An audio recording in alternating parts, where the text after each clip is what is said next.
क्या बदलाव करने की आवश्यकता है मेडिकल एजुकेशन में, हेल्थ सेक्टर में, जो भी बदलाव करना है एक होलिस्टिक अप्रोच के साथ। हमने केवल डिस्पेंसरी खोलने की बात नहीं की। भूतकाल में होता था मांग आई तो डिस्पेंसरी खोल दो, जी नहीं, हमने डिस्पेंसरी भी खोली, लेकिन जब हम health and wellness centre last mile के व्यक्ति को हेल्थ सर्विस प्रोवाइड करनी है, अफोर्डेबल हेल्थ केयर उपलब्ध करानी है, तो उसके लिए हमें हेल्थ एंड वेलनेस सेंटर 1,56,000 से अधिक हेल्थ एंड वेलनेस सेंटर बनाए।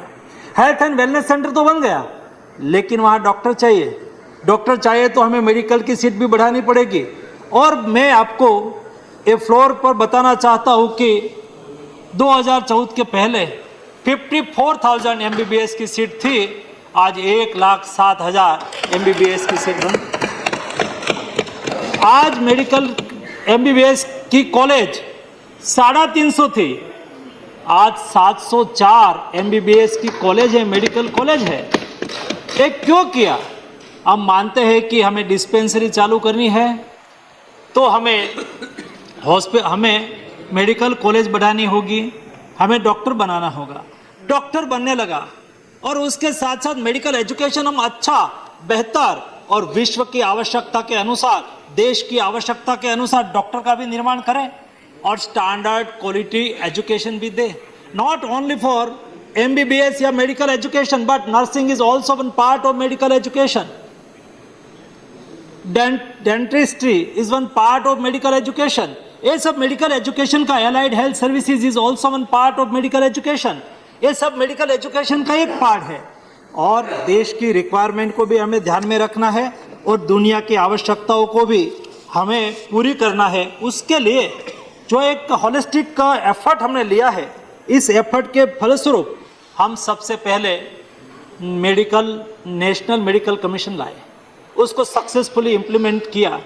उसके बाद एलाइड हेल्थ सर्विसेज बिल लाए, एलाइड 56 टाइप की हेल्थ सर्विसेज के को रेगुलेट करने के लिए, quality education, skill man power तैयार करने के लिए क्वालिटी एजुकेशन का प्रावधान किया। उसको आगे बढ़ते बढ़ते हम आज डेंटल कमीशन बिल और नर्सिंग मिडवाइजरी बिल लेके आए हैं और उसके लिए बहुत बड़ी, उसके लिए रिकमेंडेशन भी हुई है और मेंबर ऑफ एक्सपर्ट कमेटी 2013 में बनी थी और PGI चंडीगढ़ के एक्सपर्ट कमेटी ने कहा था कि सभी एजुकेशन के लिए आपको स्वायत्त कमीशन बनाना होगा। जो काउंसिल चल रही है उसके जगह पे आप कमीशन बनाओ, ऐसी रिकमेंडेशन की थी। Department related parliamentary standing committee ने 2017 में 109वीं रिपोर्ट में भी कहा था कि सभी विभाग के सभी इस सेक्टर के लिए, मेडिकल एजुकेशन के लिए अलग कमीशन होना चाहिए और नेशनल हेल्थ पॉलिसी 2017 में बनाई गई थी। उसमें भी बात रखी गई थी कि सभी हेल्थ सेक्टर के लिए अलग कमीशन का प्रावधान हो।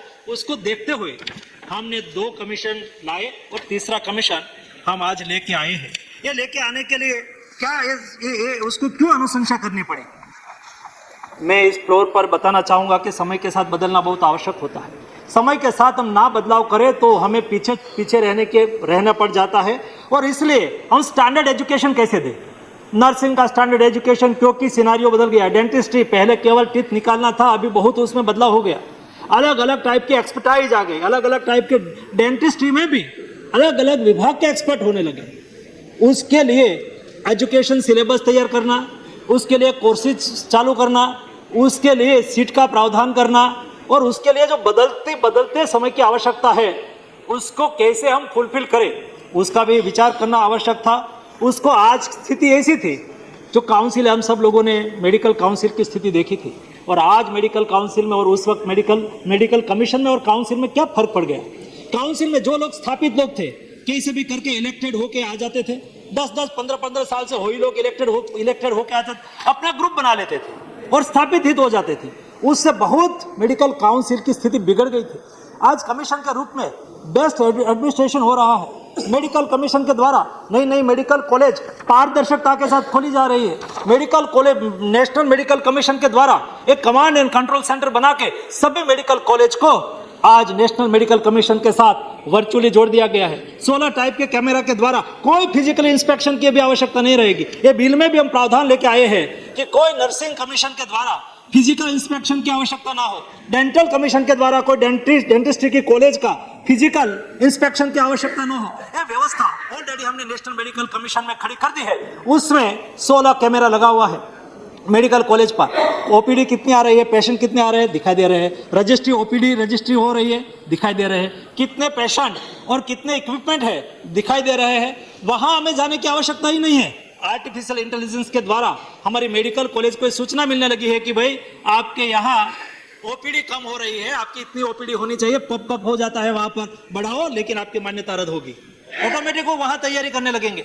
वहां ऑपरेशन नहीं हो रहा है, हमें पता चलता है यहाँ बैठे बैठे हमारी आर्टिफिशियल इंटेलिजेंस के द्वारा कमांड एंड कंट्रोल सेंटर बता देता है कि ये मेडिकल कॉलेज में ये टाइप की सुविधा का अभाव, इंफ्रास्ट्रक्चर आपका कम है, ये सारी इंफॉर्मेशन, आपका इंडोर पेशेंट कम है, तो ये मेडिकल कॉलेज से डायरेक्ट नेशनल मेडिकल कमीशन में इंफॉर्मेशन मिल रही है।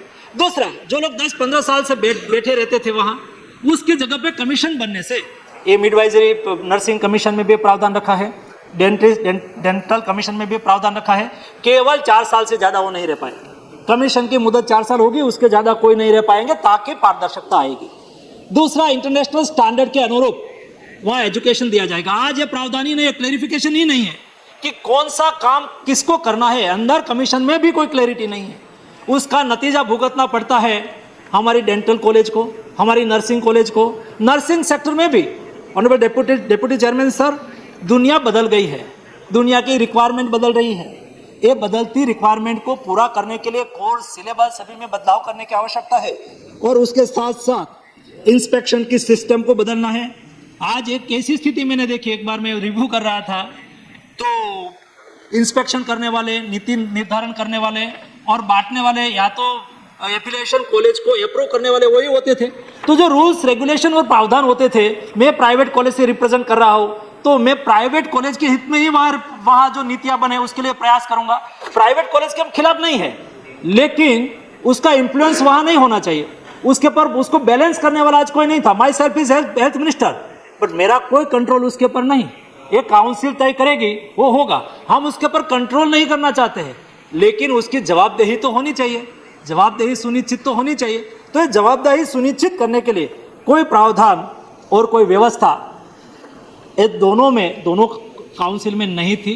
फिर उसको कैसे हम रिस्पॉन्सिबल करें, हम उसको कैसे स्टैंडर्डाइज करें, हम उसको कैसे बेस्ट तरीके से रेगुलेट करें, हम उसको कैसे स्वायत्त बॉडी, यहाँ मेरे पहले धर्मेंद्र प्रधान जी अपने बिल के विषय के संदर्भ में अपने बात रख रहे थे, तब वो बोल रहे थे कि स्वायत्ता, हम उसको वर्क करने के लिए स्वायत्ता देना चाहते हैं, दैनिक काम में हम कोई उसमें इंटरफेरेंस नहीं करना चाहते। लेकिन आज जो काउंसिल है उन्होंने जो जजमेंट दे दिया, उसकी कोई अपीलेट अथॉरिटी ही नहीं, और कोई डिसीजन ऐसा हो गया है तो उसको बदलने की कोई व्यवस्था नहीं। आज नेशनल मेडिकल कमीशन में हमारा MARB बोर्ड कोई डिसीजन ले लेता है, वो अपनी वजह से कोई गलत डिसीजन ले लेते हैं, ऐसा हमारा कहने का आशय नहीं है, लेकिन उन्होंने कोई डिसीजन लिया और उसके सामने किसी को कुछ कहना है, मेडिकल कॉलेज को कुछ कहना है, तो आज वो मेडिकल कमीशन के चेयरमैन के सामने अपील करते हैं।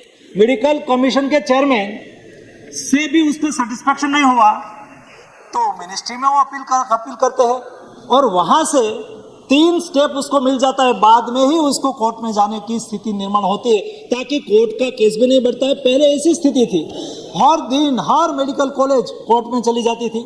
मैं आज आपको माननीय डिप्टी चेयरमैन सर बताना चाहूँगा, खुशी से बताना चाहूँगा, this year 54 new medical college हमने अलॉट की है। 54 न्यू मेडिकल कॉलेज की परमिशन प्राइवेट को भी दी है, गवर्नमेंट को भी दी है, लेकिन आज कोई कोर्ट केस नहीं हुआ है, सब कंसेंसस से हुआ है। हमने उसको बता दिया भाई आपके यहाँ फैसिलिटी नहीं है, हम नहीं देंगे, एकदम पारदर्शिता के साथ, कोई किसी को मिलना नहीं है। मैंने मेडिकल कॉलेज को, पहले तो ऐसा था कि मेडिकल कॉलेज लेना मतलब दूसरी तीसरी बात होती थी, हमने क्लियर किया, मैंने स्वयं ने एक बार सभी मेडिकल कॉलेज की मीटिंग करके कहा कोई किंतु परंतु की जगह नहीं है, कोई बिचौलियों को ढूंढने की आवश्यकता नहीं है।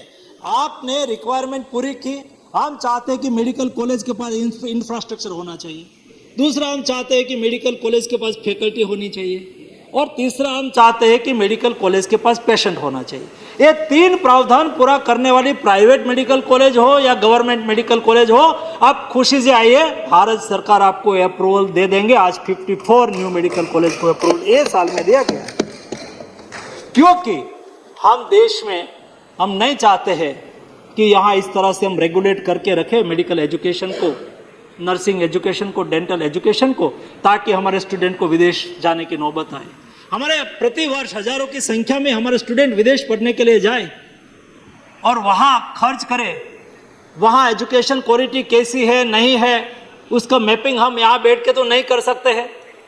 और हमने कोविड क्राइसिस के दरमियान यूक्रेन की स्थिति देखी, जब मुझे मेल आने लगा कि हम यूक्रेन और रशिया का युद्ध चालू हो गया है, हम यहाँ फंसे हुए हैं, हमें यहाँ से बाहर निकालिए। और मैं बात माननीय प्रधानमंत्री जी के सामने रखी तो प्रधानमंत्री जी ने कहा कि केवल यूक्रेन में ही नहीं होंगे, दुनिया के देशों में कितने हमारे स्टूडेंट पढ़ते हैं, मेडिकल एजुकेशन में है।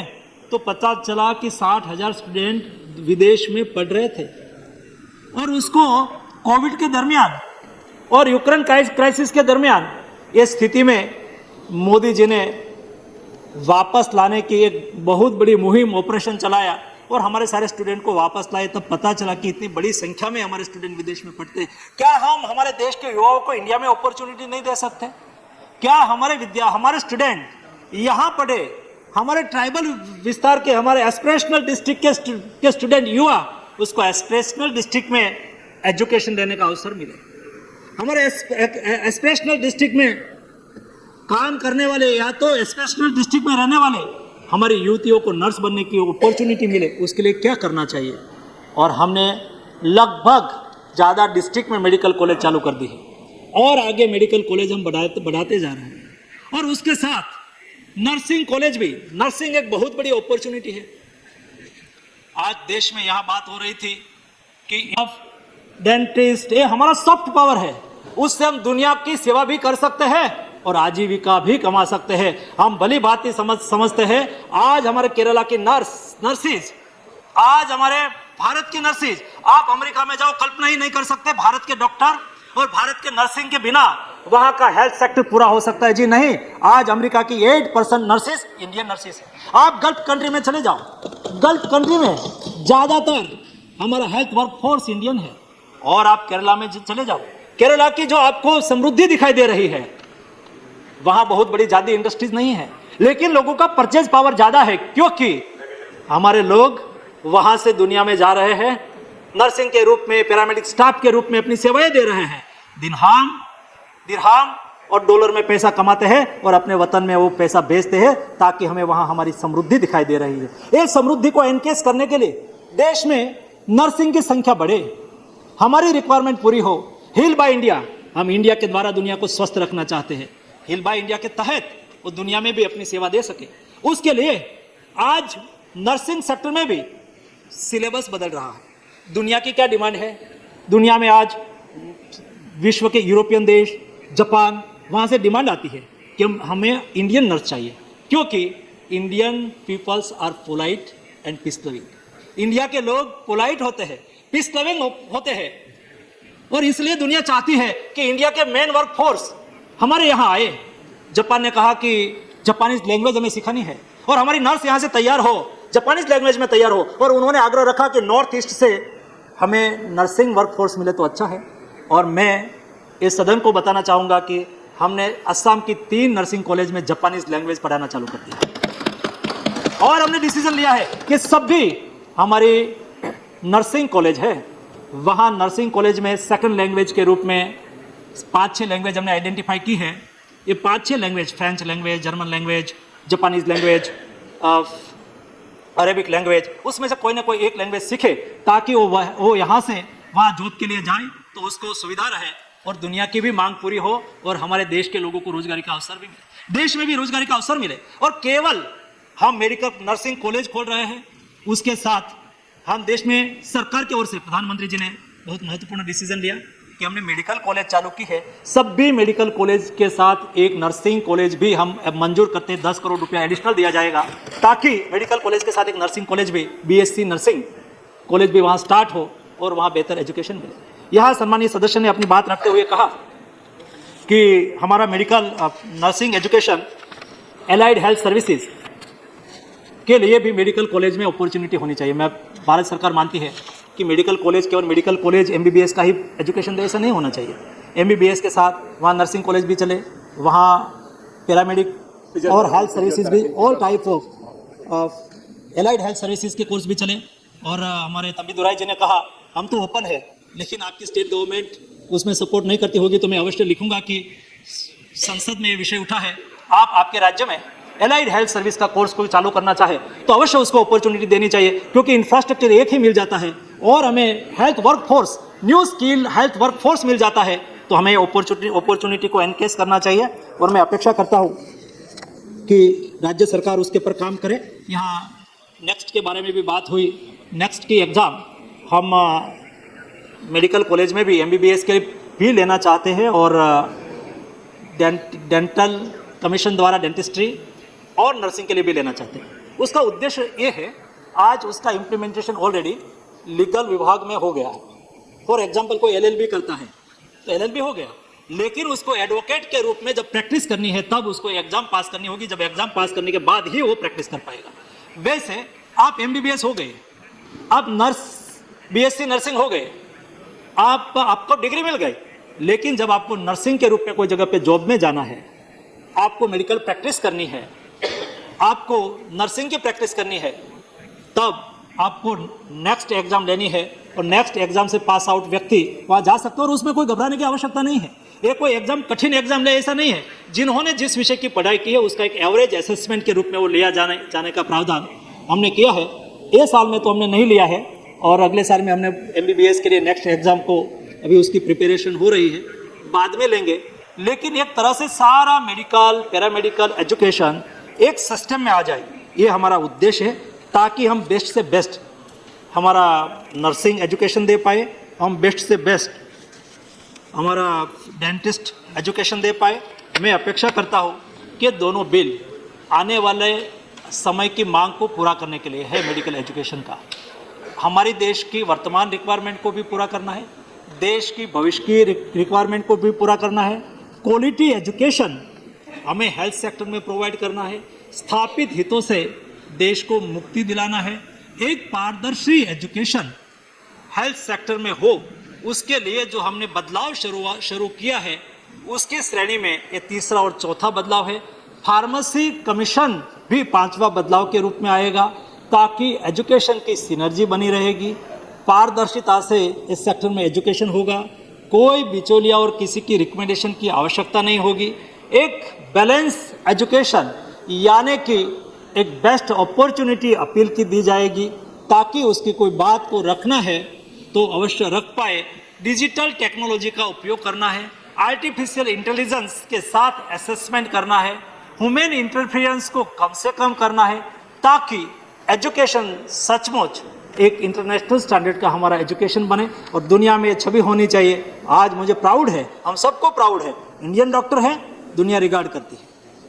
दुनिया को हेल्थ वर्कफोर्स चाहिए तो पहला वो अप्रोच करे इंडिया को कि इंडिया से हमें नर्स मिल रही है, इंडिया से हमें डेंटिस्ट मिल रहा है, इंडिया से हमें डॉक्टर मिल रहा है, इंडिया से हमें अलाइड हेल्थ सर्विस फोर्स मिल रहा है, तो पहली प्रायोरिटी दुनिया के लिए इंडिया होनी चाहिए। ऐसा एजुकेशन स्टैंडर्ड बनाने के लिए हम नर्सिंग कमीशन और डेंटिस्ट कमीशन बिल लेके आया है। एक के बाद एक बिल में आपके सामने रखूंगा और मैं विश्वास करता हूँ, मुझे श्रद्धा है कि यूनानिमसली हम बिल पास करेंगे।